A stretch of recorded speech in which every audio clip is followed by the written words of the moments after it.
सूत्रे आपण शिकत आहोत आणि 14वा अध्याय आपण आज पाहणार आहोत. आणि म्हणून गेले 13 अध्याय आपण शिकलो की परमेश्वरानं कशा पद्धतीनं त्याच्याबरोबर अद्भुत गोष्टी केल्या आणि त्याने त्या आमच्याकरिता मांडून ठेवल्या, लिहिल्या. आता 14वा अध्याय पाहत असताना आम्हाला आमचं लक्ष त्या देवाच्या वचनाकडे केंद्रित केलं पाहिजे. नीतिसूत्रे का दिले मी असं तुम्हाला वारंवार सांगत आहे. तर नीतिसूत्रे हे जीवन जगण्यासाठी अत्यंत महत्वाचे आहेत. मनुष्याचं जीवन जगण्याकरिता अत्यंत मोलाचे आहेत आणि म्हणून त्या राजाने लिहिले कशा पद्धतीने आम्ही जीवन क्रम घालवावा, काय करावं. मनुष्याचं जीवन कठीण आहे आणि हर एक दिवशी, हर एक प्रसंगाला, हर एक मोड अत्यंत कठीण, अत्यंत दुःखदायी, अत्यंत कष्टमय आहे. आणि त्या कष्टमय दुःखामय जीवनामध्ये कसं जगावं, त्या प्रत्येक प्रसंगाला कसं सामोरे जावं, याकरिता ही नीतिसूत्रे आमच्या समोर देव सांगत आहे, शिकवत आहे. देवाशिवाय आमचं जीवन शून्य आहे, कधी बी लक्षात घ्या. आम्ही स्वतः कोणीच मोठे नाही किंवा फार चांगले महान आहोत असं नाही. तर जर देव नाही, वचन समजलं नाही तर आमचं जीवन शून्य आहे. परमेश्वराचे वचन समजून घेण्याकरिता आम्हाला येशूला ओळखलं पाहिजे की प्रभुदेव बाप आमच्या बरोबर काय बोलायचा प्रयत्न करत आहे. ते देवाच्या वचन आम्हाला शिकायचं आहे. आमच्या अंतःकरणामध्ये शैतान येतो आणि कठीण करतो, आम्हाला समजत नाही. आपण म्हणतो मी वाचलं पण मला समजलं नाही, मी उपवास धरला पण मला काय शांती मिळाली नाही. उलट अधिक त्रास झाला, भांडणं झाले, किरकिर झाली, समस्या आल्या, प्रॉब्लेम आले. शास्त्र सांगतं शैतान काय करतो, हळूहळू जीवनामध्ये काम करतो. शुक्रवारी पण मी तुम्हाला ते सांगितलं, जेव्हा तुम्ही प्रार्थना कराल घरातून तुम्हाला त्रास होईल. कठीण काळ आहे. आमचे डोळे शैतानाकडे न लावता आम्ही आमचे डोळे देवाकडे लावले पाहिजे. पवित्र शास्त्र काय शिकवतं याकडे आम्हाला पाहिलं पाहिजे. कितीही वचन वाचा, कितीही वचन सांगा, कितीही सांगू द्या, कोणी सांगू द्या, जर आम्ही समजून घेत नाही तर लक्षात घ्यायचं की आमच्यामध्ये अजूनही शैतान वास करत आहे. मग तो राग आणतो, तो हेवा आणतो, तो कलह निर्माण करतो आणि देवाचं वचन आम्हाला समजत नाही.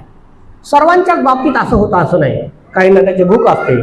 पवित्र शास्त्र मध्ये शुभवर्तमानामध्ये आम्हाला सांगतं, 5वा अध्याय वचन 6 मध्ये सांगतं की जे नीती महत्वतेचे भुकेलेले आणि तहानेलेले आहेत, कोणी असू द्या, लहान मोठे, उच्च नीच, गरीब श्रीमंत, स्त्री पुरुष, काय म्हटलंय, जे नीती महत्वतेचे तहानेले आणि भुकेलेले आहेत ते तृप्त होतील.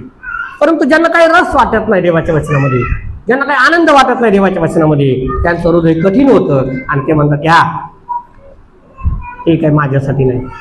पवित्र शास्त्र सांगतं प्रत्येक शब्द हा देवाचा प्रत्येक मनुष्यासाठी आहे. आणि मग प्रभू येशू ख्रिस्त दाखला देत असताना तो मत्ती शुभवर्तमान 13व्या अध्यायामध्ये एक निधनाचा दाखला देतो. तो म्हणतो की कोणी एका मालकानं चांगलं बी आपल्या शेतात पेरलं आणि तो घरी गेला, झोपी गेला, त्याने पाणी दिलं. दुसऱ्या तिसऱ्या दिवशी तो पाहतो तर त्या गव्हाच्या बरोबर निधन पण उगून आले, म्हणजे गवत, काँग्रेस पण आले, जे उपयोगाचं नाही. आणि त्याचे नोकर म्हणतात की महाराज की शेतात आपण तर चांगले गहू पेरले, मग हे निधन कुठून आलं, आम्ही जाऊ तर उपटावं का. तो म्हणतो नको नको थांबा, जर कदाचित आता तुम्ही निधन उपटलं तर त्याच्याबरोबर गहू उपटाल आणि गव्हाचा पण काय होईल, नाश होईल. आणि मग शास्त्र सांगतं की आम्हाला योग्य समयापर्यंत वाट पाहायची. तो म्हणतो की निधन वाढू द्या, त्या येऊ द्या, ज्या वेळेला कापणीचा समय येईल तर आम्ही पहिल्यांदा निधन कापेल, त्याच्या पेंढ्या बांधील आणि न विझणाऱ्या अग्नीमध्ये काय करेल, जाळून टाकेल. आणि म्हणून देवाचे वचन आम्हाला बारकाईनं समजून घेतले पाहिजे, कारण आम्ही देवाचे लेकरं आहोत. मग या 14व्या अध्यायाच्या पहिल्या वचनामध्ये काय म्हटलं त्यानं की प्रत्येकाला म्हटलं बरं का, लक्षात घ्या, प्रत्येक सुज्ञ स्त्री आपलं घर बांधते. मग आता ते काय पाटी घेऊन, विटा घेऊन बांधकामाला जाते का, नाही, ते काम आहे, तो भाग वेगळा. स्त्रिया काम करतात मला त्याच्याबद्दल नाही म्हणायचं, पण प्रत्येक सुज्ञ स्त्री म्हटलं, हुशार, बुद्धिमान, बुद्धीच्या पलीकडे सुज्ञ म्हटलंय. सुज्ञ स्त्री आपलं घर काय करते, बांधते. घर म्हणजे कुटुंब बांधते, परिवार बांधते. मग त्या घरामध्ये नवरा आहे, सासू आहे, सासरे आहे, सगळं घर आहे, परिवार आहे. त्या घराला काय करते, ते टिकवून ठेवते. आता हल्ली फक्त स्वतंत्र कुटुंब योजना आली, पूर्वी एकत्रित कुटुंब योजना होती. आणि हा शलमोन राजा त्याच्याबद्दल सांगत आहे की प्रत्येक सुज्ञ स्त्री आपलं घर काय करते, बांधते. घर बांधणं, परिवार टिकवून ठेवणं फार महत्वाचं आहे. आणि संसार करताना, संसार जगताना, संसारात जाताना पुष्कळ त्रासांना, कष्टाला सामोरे जावं लागतं. जी स्त्री आपल्या घरासाठी कष्ट करते, जी स्त्री आपल्या घरासाठी पहाटे उठते, जी स्त्री आपल्या घरासाठी रात्रंदिवस कष्ट करते, त्याची कधीच मोबदला मागत नाही, तिला सुज्ञ म्हटलंय. मग बाई असं म्हणतात, अरे संसार संसार जसा तवा चुल्यावर, आधी हाताला चटके मग मिळते भाकर. त्या संसारामध्ये चटके खाल्ल्याशिवाय सुखाची भाकर मिळत नाही. ती जर कुक करत म्हणे मी तुझ्या बापासाठी नाही करणार, तुझ्या आईचं मी करणार नाही, तुझ्या भावाचं मला काही घेणं देणं नाही, तर घर फोटो लागतो. सुज्ञ म्हटलं का तिला? काय म्हटलंय? मूर्ख स्त्री आपल्या हातानं घर पाडून टाकते. मला नांदायचंच नाही, मला राहायचंच नाही. घरात वाद भांडण सुरू. काय म्हटलंय पवित्र शास्त्रामध्ये? सुज्ञ स्त्री आपलं घर बांधते. आईला सुज्ञ म्हटलं. आपण म्हणतो की माझी आई फार चांगली आहे, सुज्ञ आहे. आईला सुज्ञ म्हटले. आणि ती आई आपला संसार सांभाळत असताना, त्या संसाराचा गाडा ओढत असताना कधी घरातून कोणाकोणच मोबदला मागत नाही. तुम्ही पाहिलं का? आज आईची सुट्टी आहे, सगळ्या लेकरांनी घ्या. जर आईची सुट्टी असेल तर काय होईल? भाकर मिळणार. त्याच्या घरी समजा आपण काहीच आहे अजून, बाकीच्या सुनबाई आल्या नाही, सुट्टी घेतली सगळ्या आईनी, सुनांनी पण सुट्ट्या घेतल्या. आज सुट्टी, आज हॉलिडे, बँक हॉलिडे, आम्ही काम करणार नाही. होईल का घरामध्ये? चालेल का? घरामध्ये साबणापासून, टावेलापासून, कंगव्यापासून, तेलापासून सगळं कोणाला विचारतात? आईला. अरे कुठे ठेवलंय? नवरा असेल तर तो बायकोला विचारतो, लेकर असेल तर त्या आईला विचारतात, मोठ्या असेल तर त्या घरातल्या स्त्रीला विचारतो कुठे ठेवलंय. तिला कधीच सुट्टी नसते. तिच्या कामाचा टायमिंग कधी चालू होत नाही आणि कधी संपत नाही. रात्री 11ला ड्युटी असते, 12ला ड्युटी असते, पहाटे सकाळी पण असते, कधी पण असते. तिची ड्युटी चालूच असते.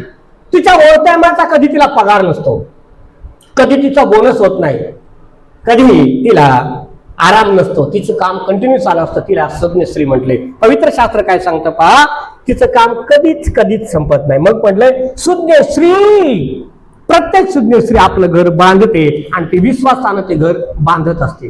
नवऱ्यावर विश्वास टाकते, लेकरांवर विश्वास टाकते, घरातील कामावर विश्वास टाकते आणि घर ती काय करत असते? बांधत असते. घरातील कामातून तिला कधीच सुट्टी मिळत नाही. त्या स्त्रीला सुज्ञ म्हटलं आहे, जी घर सांभाळते कठीण काळामध्ये. नवऱ्याला पगार नाही ना, ती लोकांना सांगत सुटत नाही, हा बिनकामात त्याला काय पगार नाही. ती कठीण काळ डोकं चालवते आणि घर सांभाळते. आज भाकरीला पीठ नाही ना, शेजारच्यानं सांगते आता उद्या देते तुम्हाला मी, अजून नाही आलं गिरणीत आहे, नसलं तरी काय म्हणते आमची गिरणीत आहे पण देते तुम्हाला, मला एक डबावर पीठ द्या, मला डबा बनव. त्याला सुज्ञ स्त्री म्हटलंय. ती सांगण्यात येऊ काय? पीठ सुद्धा नाही याच्या घरात, मी म्हणून राहते. घर ती मोडायला तयार आहे, टिकवायला तयार आहे का? शास्त्र सांगतं सुज्ञ स्त्री आपलं घर काय करते? कठीण प्रसंग आहे, त्या कठीण प्रसंगामध्ये आपल्या जोडीदाराला, आपल्या नवऱ्याला खांद्याला खांदा देऊन ती काय करेल असते? नेहमी उभी असते. तिला सुज्ञ स्त्री म्हटलंय. पवित्र शास्त्र सांगतं सुज्ञ स्त्री खंबीरपणे सगळ्या कामात उभी असते. तिला गरिबीची लाज वाटत नाही, तिला त्या त्रासाचा त्रास होत नाही. प्रत्येक कामामध्ये ती उभी असते. घर म्हणून ती सांभाळत असते, कधीच हारत नाही. लक्षात घ्या, तिच्याकडे पण स्फूर्ती येते, कधीच हारत नाही. ती थकलेली असली तरी उभी राहते लेकरांकरिता, थकलेली असली तरी ती कामाकडे उभी असते आणि ती कष्ट करून आपलं घर सांभाळते. पवित्र शास्त्र सांगतं तिला सुज्ञ स्त्री म्हटलंय, ती आपल्या हातानं आपलं घर बांधत असते. लोकांना सांगते, फोन आला तर की नाही माझा संसार सुखाचा आहे, मी फार चांगले आहे, तिला सुज्ञ स्त्री म्हटलंय. पण मूर्ख स्त्री, पुढे त्याने लिहिले दुसऱ्या वचनात, पण मूर्ख स्त्री आपलं घर आपल्या हाताने काय करते? फाडून टाकते. चांगली साडी असली तरी फाडून ठेवते. म्हणजे आण ना, माझ्याकडे कुठे घाल, लग्नाला निघालाच माझ्याकडे कपडे नाही, तर म्हणतो आता कुठून आणू? आता तर होते नाही ना, ते फाटले. राशन असलं तरी 1 किलो तांदूळ असले पावसाळ्यात लागणार आहे, ते 1 किलो भर शिजू घालते. खाल्लं तर खाल्लं, तर बाकीच्या खाडीला चाललंय, तिला उद्याची काळजी नाही. तो सुज्ञ स्त्री काय करते?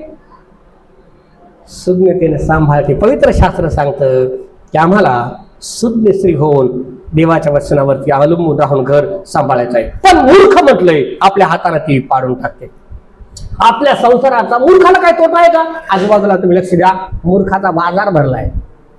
आता उद्या तुम्हाला कळेल, नको त्याच्या अंगावर टाक रंग टाक हे टाक काळ थोबाड कर असे तोंड होतात बाबेंचे ते बघताना बापरे बापरे. तोटा नाही मूर्खाला. मूर्खाला पवित्र शास्त्र सांगतं तोटा नाही. आहे का तोटा? मूर्खाला तोटा नाही. पवित्र शास्त्र सांगतं सुज्ञ स्त्री आपलं घर सांभाळते, ती पहाटे उठते, वस्त्र फाटले असले तरी ती शिवते, सांभाळते, जतन करते. मूर्ख स्त्री फक्त भांडणार असते. आता उद्याचा दिवस उद्याच ना उद्या परवा दिवशी म्हणजे उद्या संध्याकाळ धरून घ्या, सोमवार मंगळवार बुधवार असा लोकांचा जाईल. सगळे अर्धे लोक पोलीस स्टेशनला असतात काळे निरेवर. भांडणं काय बघ, यांनी पाणी टाकलं, यांनी रंग लावला, यांनी कपडे फाडले विनाकारण. काय कारण आहे का? असं म्हणलं मूर्खाला तोटा नाही, भांडणाला तोटा नाही. जिथे मूर्खता आहे तिथे वादाला तोटा नाही. विनाकारण वाद आहे. आणि मग तीच मूर्ख स्त्री घरामध्ये सारखी काय म्हटलंय कटकट करत असते, सारखं नवऱ्याच्या मागे वाद घालते. तू असा तू तसा, तुझी आई तशी, तुझा भाव असा, सारखे वाद चालू असतात. तो घरात म्हणतो मी घरात यावं का नाही यावं, घराच्या अशांतात निघून जात. तो म्हणतो पूर्वी फार चांगला होतो, लग्न नव्हतं फार सुखी होतो, आता लग्न केलंय सुख वाटते पण घरात सुख नाही. सुख निघून गेलं, शांती निघून गेली आणि कटकट आणि भांडण संशय मूर्खाच्या घरात असतो, त्रास मूर्खाच्या घरात असतो, पीडा मूर्खाच्या घरात असते, वाद मूर्खाच्या घरात असतो. आणि शास्त्र सांगतं त्या वादापासून पीडेपासून जर आम्हाला दूर राहायचं आहे तर आम्हाला देवाच्या वचनांवरती विश्वास राहायचा. हा शलमोन राजा आमच्याकरिता लिहून ठेवतो. वादाशिवाय मूर्खाचा दिवसच जात नाही. भांडखोर बाईला वाद घातल्याशिवाय जमणार नाही. ती कोणाला ना कोणाशी दररोज वाद घालणार. नातं हे विश्वासानं मजबूत करायचं असतं. नातं कशाने मजबूत होतं? विश्वासानं. पतीवर विश्वास आहे, माझ्या पती तशी नाही, विश्वास आहे. लेकरांवर विश्वास आहे. नातं टिकवण्यासाठी वर्षानुवर्षाचा विश्वास लागतो, पण तोडण्यासाठी एक क्षणात ती म्हणते मला संसार करायचा नाही, बस निघाले, संपलं सगळं काय. तो म्हणतो बापरे इतकं सगळं मी विश्व या हिच्या जीवावर उभं केलं होतं, तीच साथ द्यायला नाही. आणि म्हणून पवित्र शास्त्र सांगतं मूर्ख स्त्री आपल्या हातानं ते तोडून टाकते. मला बाई नांदायचं नाही असं आमच्याकडे पुरे नाही. मला आनंद वाटतो सगळ्या स्त्रिया सुज्ञ आहेत. आपलं घर त्यानं उभं केलं. मी पाहिलं लहानपणापासून की आपल्या घरासाठी किती कष्ट करणाऱ्या स्त्रिया आहेत. आपल्या डोक्यावर त्यानं लसणाची पाटी घेऊन लसूण विकला, काम केलं, कष्ट केलं, नवऱ्याच्या खांद्याला खांदा दिला. 2च साड्या असल्या तरी त्या रोज असं म्हणले स्वच्छ धुवून घातल्या. पुष्कळ कष्टानं उभं राहिलेल्या आपल्यामध्ये पुष्कळ आया आहेत, बहिणी आहेत. मला सांगायचं आहे की आपला संसार आपण अत्यंत सामर्थ्यानं उभा केलेला आहे. पवित्र शास्त्र त्याच्याबद्दल काय सांगतं पहा. हा शलमोन राजा दुसरं वचन वाचा काय म्हटले. नीतिसूत्रे अध्याय 14 वचन 2. जो सरळपणे चालतो तो परमेश्वराचं भय धरतो. पवित्र पण ज्याचा मार्ग कुटील आहे तो त्याला तुच्छ मानतो. सरळ माणसाला सरळ दिसतं. मग लोक म्हणतात की जशा रंगाचा चष्मा घातलाय तसं दिसतंय. शलमोन राजाकडे पहा. दावीद पुत्र राजा शलमोन परमेश्वराला आवडणारा राजा. जेव्हा दावीद राजा थकला, दावीद राजाच्या नंतर शलमोन राजा गादीवर बसताना तो असं म्हणतो की मी केवळ दे बापा कोण आहे? बाळ आहे. मला ह्या तुझ्या प्रजेची काळजी कशी घेता येईल. मी सुरुवातीला पहिला अध्याय जेव्हा तुम्हाला शिकवलं तेव्हा सांगितलं. शलमोन राजा काय म्हणला देवाला, देवा मी केवळ कोण आहे? एक बालक आहे. मी तुझ्या प्रजेची काळजी कशी घेऊ? ती प्रजा सांभाळण्याकरिता मला काय दे? बोला काय दे? ज्ञान दे. कोणी मागितलं? शलमोन राजानं. आणि देव प्रभू परमेश्वर यहोवा परमेश्वर संतुष्टित झाला. देवाने म्हटलं गे राजा मी तुझं वरदान ऐकलं आहे. राजा मी तुझं मागणं ऐकलं आहे. हे राजा मी तुला एक वरदान देऊन टाकतो. तुझ्या बोलण्यामुळे मी संतुष्टित झाला, मला आनंद झाला. आणि म्हणून मी तुला ज्ञानाबरोबर धनही देतो, धनाबरोबर मानही देतो. आणि ह्या शलमोन राजाला देवबापानं ज्ञान दिलं, धन दिलं, बुद्धिमान केलं. इतकं धन त्याच्याकडे झालं असं म्हणलंय तर सोनं आणि चांदी कचऱ्याप्रमाणे देखू लागला. त्यानं सोन्याच्या त्या ढाली बनवल्या, मंदिरात खांब बनवले, चांदी तर दगडासारखी त्याच्याकडे पडलेली होती. विपुल सोनं चांदी आणि मोठं वैभव. त्याचं वैभव वेगवेगळे राजे, वेगवेगळे देश ऐकून त्याचं वैभव पाहायला येत होते, त्याचं ज्ञान ऐकायला येत होते. शबाची राणी असं म्हटलंय त्याचं ज्ञान पाहायला आली. त्या शलमोन राजाचं ज्ञान, त्याची शुद्धता ऐकायला आली आणि जगभर त्याचं ज्ञान पसरलं. त्याच्या ज्ञानाची कीर्ती इतकी मोठी झाली की आपण कल्पना करू शकणार नाही. एकदा मी तुम्हाला सांगितलं की 2 स्त्रिया आहेत आणि 2 स्त्रिया एकीचं बाळ मरण पावलं. जिचं जिवंत होतं ती म्हणू लागली हे बाळ माझंच आहे, आणि जिचं मेलं होतं ती पण म्हणू लागली हे बाळ कसं आहे, माझंच आहे. सलोमन राजाच्या समोर हा प्रश्न आला की काय करावं. त्यानं काय सांगितलं, जा तलवार घेऊन या आणि बाळाचे काय करा, 2 तुकडे करा. अर्ध हिला द्या आणि अर्ध हिला द्या, भांडणच नको. पण जिचं होतं ती काय म्हणाली, माझं बाळ कापू नका, राहू दे तिला, पण जिवंत राहू दे. मग राजा म्हणले हे बाळ कोणाचं आहे, हिचंच आहे, तिला द्या. अशा अद्भुत ज्ञानाचे किस्से जगभर पसरले. आणि हा सलोमन राजा नीतिसूत्र लिहिणारा, नीतिसूत्र सांगणारा, लोकांना ज्ञान सांगणारा, परंतु त्याच्या ज्ञानाच्या भांडारामध्ये, त्याच्या ज्ञानाच्या सागरामध्ये, त्याच्या अद्भुत ज्ञानामध्ये एकदा भूकंप झाला. काय झाला, भूकंप झाला. लक्षात घ्या, भूकंप झाला आणि तो देवापासून हळूहळू दूर जाऊ लागला. ह्या सलोमन राजाबरोबर 2दा परमेश्वर बोलला. का घडलं असं मी विचार करत होतो, वाचत होतो. त्याने 1000 स्त्रियांची लग्न केली. काय म्हणलं, सुज्ञ स्त्री आपलं घर बांधते आणि मूर्ख स्त्री आपलं घर पाडून टाकते. त्याने किती लग्न केले, 1000. मग ही सत्ता होती का, मग हा सत्तेचा गर्व होता का, मग हा पैसा होता का, का केलं त्याने असं, का केलं असं. मोठा भूकंप झाला, मोठी हालचाल झाली त्याच्या जीवनामध्ये. आणि त्याने 1 नाही, 2 नाही, 3 नाही, 10 नाही, किती 700 पत्नी आणि 300 उपपत्नी, 1000 बायका केल्या. पण का असं केलं, मग ही हवस होती का, हवस म्हणून केलं का त्याने, का सत्तेची भोग होती. बायबल त्याच्याबद्दल काय सांगतो लक्षात घ्या. त्यानं वेगवेगळ्या जातीच्या लोकांबरोबर नातं जोडलं अशासाठी की राज्य टिकावं. त्याला असं वाटलं जर मी नातं जोडलं, मी त्यांचा जावई झालो तर माझ्यावर आक्रमण करणार नाही. देवाकडे नाही गेला तो. देवाला म्हणला असं, देवा मला आक्रमण करायला शक्ती दे, दिली नसती तर देवानं मोठ्या बोला हालेलुया. पण त्यानं काय केलं, आपल्या मनानं योजना केल्या की मी यांच्याशी लग्न केलं तर मग तो राजा राज्य करणार नाही.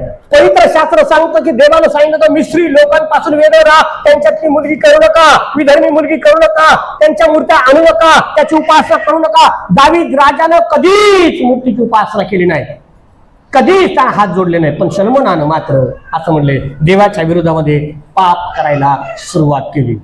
त्यानं पहिली राणी करून आणली मिस्रातली, ज्या मिस्रातून लोकांना देवानं बाहेर काढलं होतं, ज्या मिस्रामधून गुलामगिरीतून काढलं, मिस्री राणी त्यानं करून आणली. आणि तिला कुठे ठेवलं, दावीदपुरा देवाच्या घरात आणून ठेवलं. ती आली पण तिच्या बरोबर तिचा देव आला. मग एक एक विधर्मी लोकांशी त्यानं लग्न करायला सुरुवात केली. अमोन्यांबरोबर व्यवहार करायचा, व्यापार करायचा, कर लग्न. मोवाब्यांबरोबर सलोखा करायचा, कर लग्न. वेगवेगळ्या परकीय राष्ट्रांकडून काय मागवायचे, घोडे मागवायचे, हत्ती मागवायचे, लाकडं मागवायचे, सोनं चांदीचा व्यापार करायचा आहे, कर लग्न. असं लग्न करता करता करता करता किती लग्न झाले, 1000 लग्न झाले. त्याला असं वाटलं मी देवालाही संतुष्ट करेल आणि बायकांना पण संतुष्ट करेल, मी देवाला आणि त्यांना एकत्र सांभाळेल. पण पवित्र शास्त्र सांगतं एक मनुष्य 2 धनाची चाकरी करू शकणार नाही. त्याचा आत्मा वाटत गेला, त्याचं मन वाटत गेलं, त्याचं हृदय वाटत गेलं आणि तो देवापासून दूर कधी गेला त्याला समजलं नाही. भल्या मोठमोठ्या मूर्त्या त्यानं देवाच्या मंदिराच्या समोर असं म्हटलंय, जैतुनाच्या डोंगरावरती उभ्या केल्या आणि देवापासून तो दूर लागला. बायकांची ऐकून तो देवापासून दूर गेला. मग देव क्रोधानं भडकला आणि देवानं ठरवलं की आता मी तुझा काय करणार आहे, नाश करणार आहे. हे काय झालं लक्षात घ्या, काय झालं, नाश करणार आहे. ज्या परमेश्वराने दाविदाला राजा केलं होतं आणि पाहतो एक पिढी आमची देवामध्ये चांगली वाढते, एक पिढी कष्ट करते. मोठ्या दावीद राजाच्या पिढीकडे जर पाहिलं तर दावीद राजा गरीब आहे, मेंढरत चालत आहे, तो म्हणतो परमेश्वर माझा मेंढपाळ आहे, मला काही उन पडणार नाही. तोच राजा 27 मध्ये म्हणतो परमेश्वर माझा प्रकाश आणि माझं तारण आहे, मी कोणाची भीती बाळगू. तो राजा होतो, एक मेंढर चालणारा मनुष्य देवाच्या राज्यपदावर राजा होतो. आणि राजाचा मुलगा कोण होतो, राजाच. पण तिसरी पिढी जगात येते पहा. पहिल्या पिढीला जर बाप मास्तर असताना दुसऱ्या पिढीला पोरं आरामशीर मजा करतात. माझा बाप कोण आहे? मास्तर आहे. मस्त मजा करतात. पण मास्तरचे नातू आम्हाला पाहायला म्हणजे बिगारी काम करायला जातात. बोलो हालेलुया. हे का घडतं? कारण एक पिढी दुसऱ्या पिढीकडून शिकत नाही. जे आलेलं धन आहे, जो पैसा आहे, जे मोठ्या गोष्टी आहेत, त्यांना असं वाटतं की त्या कधी संपणार नाही. पैसा कधी संपणार नाही असं वाटतं, त्या ऐश्वर्य कधी संपणार नाही असं वाटतं. शास्त्र सांगतो दावीद राजा जोपर्यंत गादीवर होता तोपर्यंत मोठं वैभव होतं. शलोमोन राजाने 40 वर्ष राज्य केलं, कधी युद्ध नाही केलं. सर्वत्र त्यानं प्रेम पसरवलं, पण देव वाटला. देवाच्या मनानं नाही चालला, लोकांच्या मनानं चालला. पुढे त्याची बायको त्याच्याकडे आली. एक पत्नी म्हणाली की तुझ्या देवाला इतकं सुंदर मंदिर आहे, माझा देव उघड्यावर आहे, माझ्या देवाला मंदिर नको काय?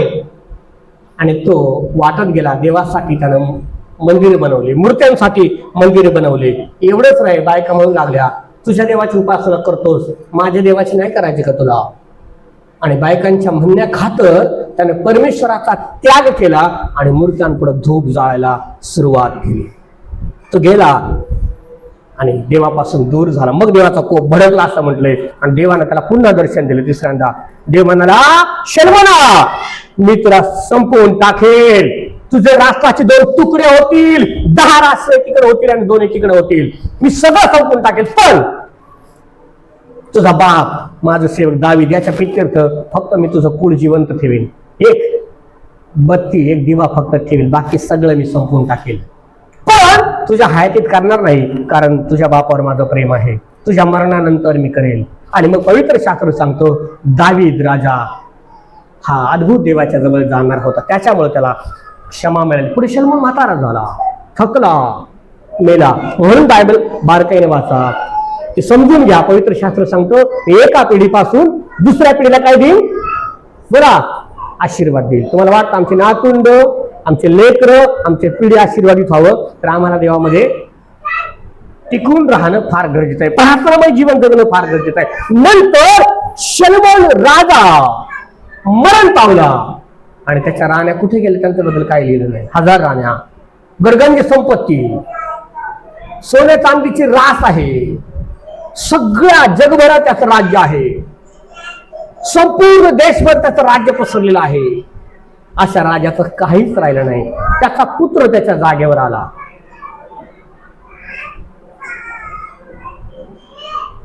आणि त्याचा पुत्र त्याच्या जागेवर आल्याच्या नंतर पहिले राजे 11 अध्याय वचन 1 पासून पुढे सगळा वृत्तांत लिहिलेला आहे. पहिले राजे 11 अध्याय वचन 4 मध्ये, 5 मध्ये, 10 मध्ये पुढे पुढे वाचलं तर तुम्हाला पाहायला मिळेल की परमेश्वरानं त्याचं राज्य कसं अद्भुत रीतीनं हळूहळू हळूहळू हळूहळू हळूहळू संपवलं. त्याचा पुत्र त्याच्या जागेवर आला आणि त्याच्या पुत्राने अगोदर शलोमोन राजाचे जे सल्लागार होते त्यांना विचारलं की आम्ही काय करावं. त्या सल्लागाराने सांगितलं की त्यांच्यावरचा भार थोडा कमी कर, कर थोडा कमी कर, त्यांच्यावरती लादू नको, त्यांच्यावर प्रेम कर, म्हणजे पुढे ते तुझे दास म्हणून राहतील. मित्रांना विचारल्यानंतर तो म्हणतो जा 3 दिवसाचा अवधी मला द्या, मी 3 दिवसानं सांगतो तुम्हाला काय करायचे. मित्रांना विचारलं. मित्र काय म्हटले, त्यांच्यावरती तुझ्या बापापेक्षा अधिक मोठा कर लाद. तुझ्या बापाने तर असं म्हणले करंगळी ठेवली होती, तू काय कर पूर्ण भार ठेव, तुझ्या कमरेचा पूर्ण भार त्यांच्यावर टाक, म्हणजे डबल टिबल 4 पट कर वसूल कर. आणि मग हा शलोमोनाचा पुत्र तसं करू लागला. पवित्र शास्त्र सांगतं, तुम्ही वाचा तुम्हाला पाहायला मिळेल. अद्भुत रीतीने त्या लोकांना त्याचा विरोध केला. ते म्हणले की यशाचा पुत्र आमचा कोण लागतो, तू कोण आहेस आणि तुला जुमानत नाही. 2 तुकडे झाले आणि ते राज्य विखरलं गेलं, राज्य संपलं गेलं. आणि त्याचा दास यराबाम त्याला राजा केला. ते म्हणला की मी तुझ्या पुत्रांचं काढून तुझ्या नोकराला देईल. आपण असं म्हणतो जो माझ्या घरी कामाला होता तो पुष्कळ आशीर्वादित झाला आणि मी तसाच राहिलो. शास्त्र सांगतं देवानं त्याच्या नोकराला आशीर्वादित केलं, त्याला राजा केलं. पुढे यराबाम राजा झाला. शलोमोनाचं राज्य संपलं, त्याच्या पुत्रांचं राज्य संपलं. पवित्र शास्त्र सांगतं म्हणून त्यानं त्या ठिकाणी सांगितलंय की सुज्ञ स्त्री आपलं घर बांधते, आपलं घर टिकवायचं आहे. तर पवित्र शास्त्र सांगतं सुज्ञतेने आम्हाला पुढे आणि पुढे चाललं पाहिजे. तो म्हणतो दुसऱ्या वचनामध्ये जो सरळपणे चालतो, त्याचे मार्ग वाकडे तिकडे नाही, जो परमेश्वराला सोडून जात नाही, म्हणून त्यानं लिहिलंय तू उजवीकडे किंवा डावीकडे वळू नको.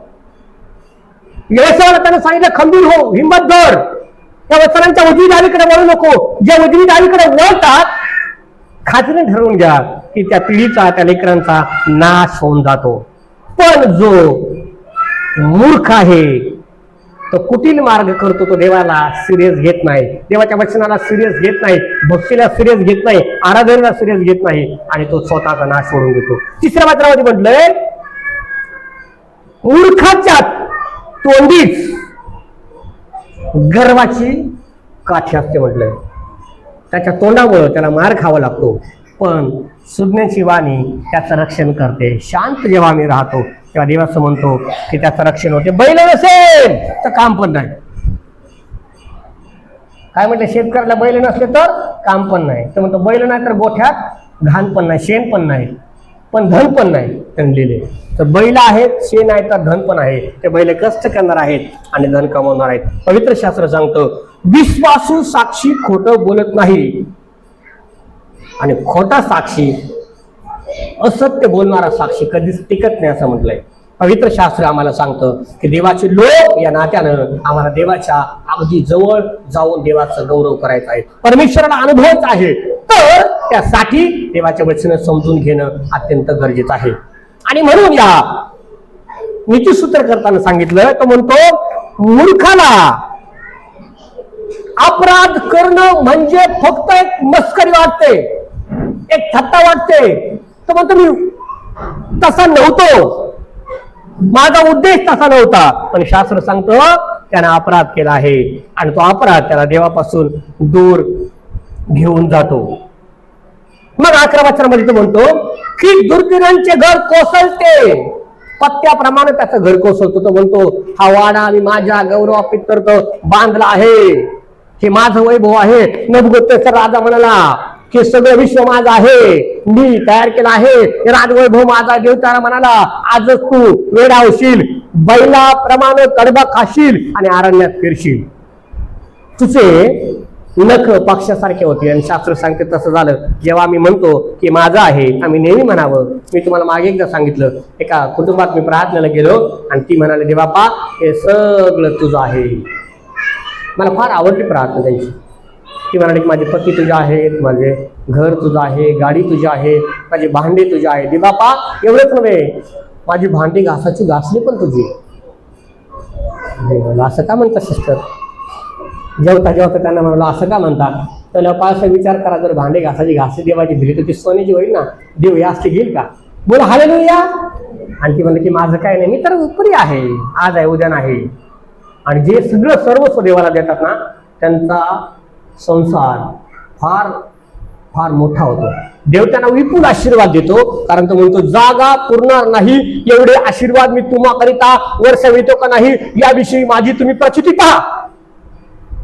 इतके आशीर्वाद जर आम्हाला हवे आहे तर शास्त्र सांगतं आम्हाला देवाच्या जवळ जायचं, देवाला ओळखायचं. हा नीतिसूत्र करता राजा शलमोन आम्हाला तेच सांगतो. घरामध्ये पैसे न टिकण्याचं कारण काय? भरपूर कमवता. तो म्हणतो मजुरीनं मिळवलेला पैसा जसं काय छिद्र पडलेल्या पिशवीत टाकतो आणि म्हणतो प्रभू आम्ही दानही देतो, दशांशही देतो, पण पैसे का पुरत नाही? कारण आमचं वागणं मूर्खतेचं असतं. तो म्हणतो आम्ही मूर्खासारखं कायम वटवट करतो. 23 वचनामध्ये म्हटलंय पण त्याचे तोंडानं कायम वटवटी करतात, दारिद्र्य त्या वटवटीपासून येते. पगार आलाय पण भांडणं काय थांबले नाही, पगार लगेच उडून जातो.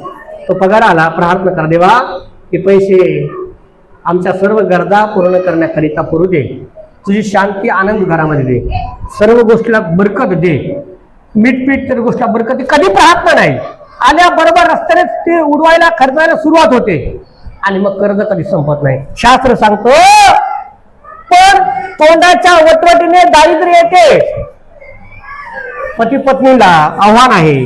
शास्त्र सांगतं की जास्तीत जास्त वाद घालू नये, वटवट करू नये, शांत राहावं, होईल सगळं काय चांगलं होईल, देव देईल.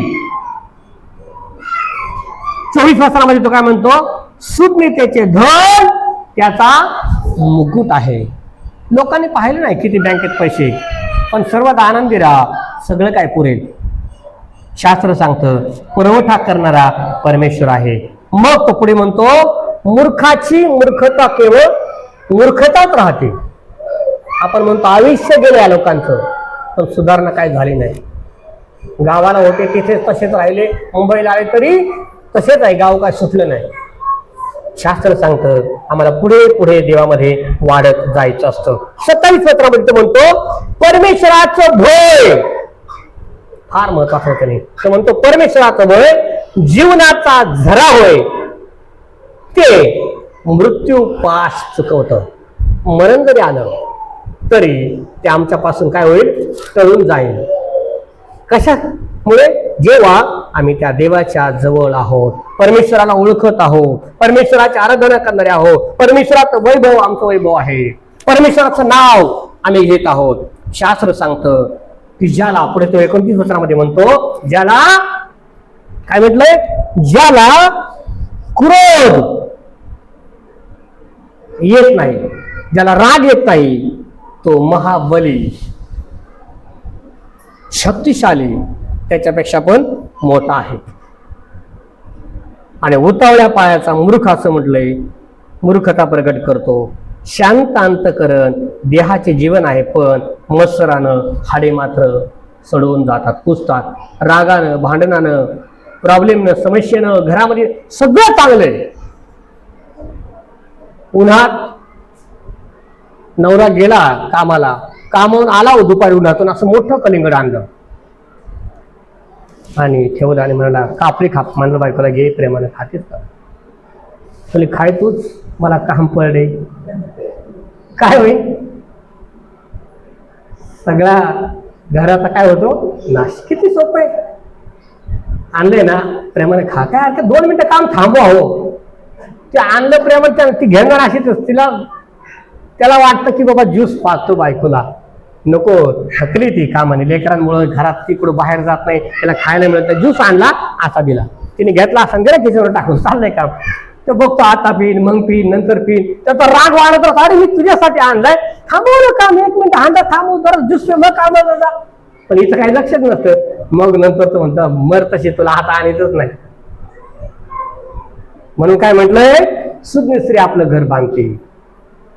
तेव्हा येतात ना पती आल्याबरोबर थोडा असा हरकत नाही, थोडं स्माइल करा. काय म्हटलंय, अंतःकरणात जी खिन्नता आहे ती हाडं झिजवून टाकते. दुःख जेव्हा बाळगणार आहात ना, तर त्रास होतो, आपाप आजारांना तयार होते, आजारानं घर भरलं जातं. आनंदी राहा, सगळं चांगलं होईल असं पवित्र शास्त्र सांगतं. म्हणून तो म्हणतो शांत अंतःकरण देवाचे जीवन आहे, देहाचे जीवन आहे, शरीराचं जीवन आहे. शांत अंतःकरण, समाधानी हृदय, समाधानी मन. पण मस्तर, राग, चिडचिड, सारखी चिडचिड होते. ती चिडचिड हाडं जीर्ण करते. काय नाही जात कोणाचं, लेकरांचं काही जात नाही, नवऱ्याचं काही जात नाही. जो चिडचिड करतो, त्रास घेतो, त्याला आजार होतात, समस्या तो मरून जातो. बाकीचे काय मग एक दिवस काय म्हणतात, फार चांगला होता, नंतर काहीच म्हणत नाही, जाऊ द्या मरू द्या, आपलं आपलं सुरू करा. 6 घंट्यानंतर असं म्हटलंय, लोक म्हणतात की आता याला बॉडीला हलवा, आता लय उशीर झाला, गावच्या लय टाइम लागेल अजून, जाऊ द्या तर काय नाही, आपलाच माणूस आहे तरी आपण म्हणतो आता जाऊ द्या. नाव पण नाही घेत नंतर लोक, ते नाव पण पसून जातं. म्हणून शास्त्र सांगतं जोपर्यंत आम्ही जिवंत आहोत तोपर्यंत देवाला सर्वदा धन्यवाद करा. हे नीतिसूत्र शिकवतो. प्रत्येक दिवशी प्रत्येक माणसाला कसं जगावं हे नीतिसूत्र शिकवतं. अजूनही त्या जुन्या जीवनाला आम्ही घट्ट धरलोय. तो राग आम्ही सोडायला तयार नाही, ते शापित जीवन आम्ही सोडायला तयार नाही. आशीर्वाद मिळत नाही. तर म्हणतो मजुरीने मिळालेला पैसा जसं काय छिद्र पडलेल्या पिशवीत टाकतो. तुम्ही कमवता कष्टाने, तुम्ही पहाट उठता, उशिराने विश्रांती घेता आणि कष्टाने अन्न खाता, पण मी त्यावर फुंकर घालतो. बोला हालेलुया.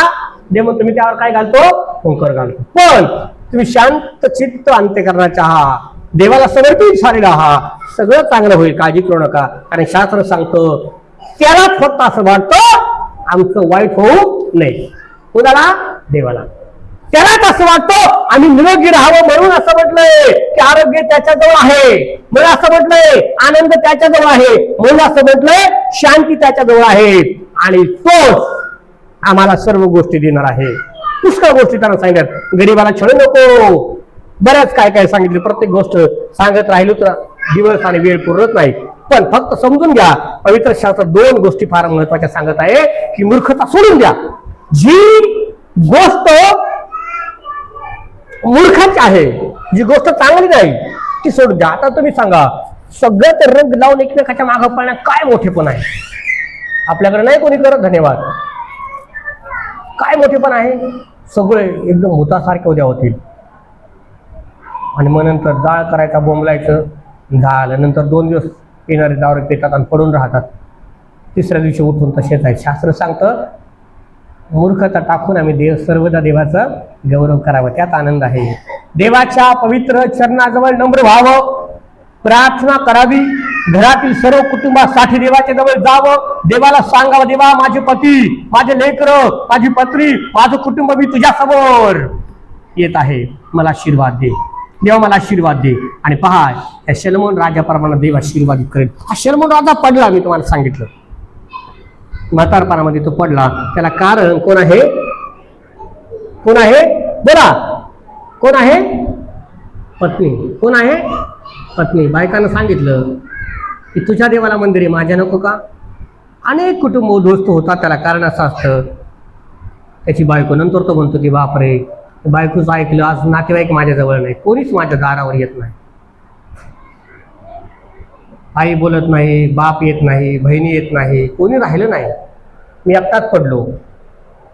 का? फक्त बायकोच ऐकलं. ऐकू नये मला असं म्हणायचं नाही, पण शास्त्र सांगतं काय ऐकावं काय ऐकू नये ते पवित्र शास्त्र आम्हाला सांगतं. देवामध्ये वाढवा. जर देव कळाला तर घरात आनंद आहे, देव कळाला तर घरात शांती आहे, देव कळाला तर सगळं सुख आहे. जर देवच कळाला नाही तर सगळं वीर. मग शलोमोन राजा पुढे लिहितो, तो म्हणतो या सूर्याच्या छायेखाली राहणारी प्रत्येक गोष्ट व्यर्थ. हे सूत्राने ललित उपदेशकाचं पुस्तक आहे. पहिला अध्याय पहिल्या वाचनापासून वाचा. तो म्हणतो सगळं काय व्यर्थ. धनाचा संचय केला ते पण व्यर्थ. तुम्ही बायकोचं ऐकाल, पुष्कळ धावाल, पुष्कळ धन कमवाल, पण नातेवाईक तोडाल. भाव नको, बहीण नको, आई नको, बाप नको, कुणी नको, एकटेच राहाल. आणि जेव्हा आजारी पडतो ना तेव्हा कळतो ते पैसे काहीच कामाचे नाही, कोणतरी पाहिजे होतं जवळ, कुणीतरी पाहिजे होतं न्यायला, ऐकायला. शास्त्र सांगतो, हा शलोमोन राजा म्हणतो मी 1000 बायका केल्या पण व्यर्थ, त्यात मला आनंद नाही मिळाला. घोड्यांचा रथांचा संचय केला पण त्यात मला आनंद नाही मिळाला. पैशाच्या राशी उभ्या केल्या पण तो म्हणतो त्यात मला आनंद नाही मिळाला. सगळ्या जगावर राज्य केलं त्यातही मला आनंद नाही मिळाला. मग तो म्हणतो सर्वात श्रेष्ठ काय ते परमेश्वराचं भय. देवाचं भय धरणं म्हणजे जीवनाचं उपभोग. देवाचं भय धरणं म्हणजे फक्त वचन वाचलं नाही, देवाचं भय धरणं म्हणजे सगळं वाईट सोडून देणं. देवाचं भय धरणं म्हणजे काय म्हटलंय शलोमोन हेच आम्हाला शिकवत आहे. त्याचा शेवटचा उद्देश उपदेशकाचं पुस्तक अध्याय 1:2 मध्ये तो म्हणतो की सगळं काय व्यर्थ, शेवटपर्यंत देवात टिकून राहणं, मरेपर्यंत. मग लोक मरणानंतर नाव घेतात की तो मनुष्य धार्मिक होता आणि पवित्र शास्त्र सांगतं त्याचंच नाव स्वर्गात पण घेतलं जातं. मग आपण त्या श्रीमंत माणसाची लाजराची गोष्ट पाहतो. तो लाजर श्रीमंत नव्हता पण स्वर्गात गेला. देवाला त्याचं नाव माहित होतं, त्या श्रीमंताचं नाव माहित नव्हतं. आता मी परत मला तिकडे नेणार नाही. फक्त मला इतकं सांगायचं आहे की फक्त जरी आम्ही पैशाच्या मागे धावतो आणि देव नाही तर व्यर्थ आहे. लेकरांच्या मागे धावतो, पत्नीच्या मागे धावतो, सगळं कमवतो पण देव नाही तर व्यर्थ आहे. आम्हाला आधी देव मिळवायचा आहे, सगळं आपाप मिळेल. म्हणून प्रभू म्हणाला पहिल्यांदा माझं राज्य, नीतिमत्व, धार्मिकता मिळवण्यासाठी झटा. म्हणजे जगातील सर्व गोष्टींची गरज तुम्हाला आहे हे तुमचा देव पिता जाणून आहे. दे बाप आम्हाला वचनांच्या कर्वे आशीर्वादित करो. आमेन.